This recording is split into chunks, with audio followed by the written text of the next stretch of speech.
കണ്ണൂരിലെ സർക്കാർ ആശുപത്രികളിൽ ആവശ്യത്തിന് ഡോക്ടർമാരില്ലെന്ന പരാതിയുമായി Kerala government medical officers association ഡോക്ടർമാരുടെ കുറവ് മഴക്കാല രോഗ പ്രതിരോധ പ്രവർത്തനങ്ങളെ ബാധിക്കുന്നുണ്ട് എന്നും KGMOയെ DMOയ്ക്ക് നൽകിയ പരാതിയിൽ പറയുന്നു.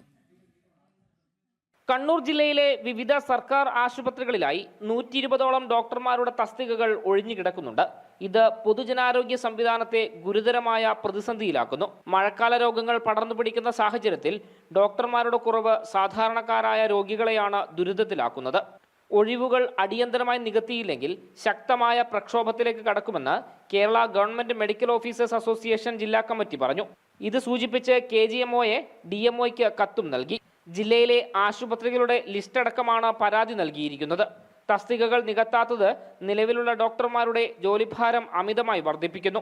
ഇത് ചികിത്സാ നിലവാരത്തെ ദോഷകരമായി ബാധിക്കുന്നതിനും കാരണമാകുന്നുണ്ട്. ആരോഗ്യവകുപ്പും സർക്കാരും അടിയന്തരമായി പ്രശ്നത്തിൽ ഇടപെടണമെന്ന് KGMOയെ കത്തിൽ ആവശ്യപ്പെടുന്നു. ജനം, കണ്ണൂർ.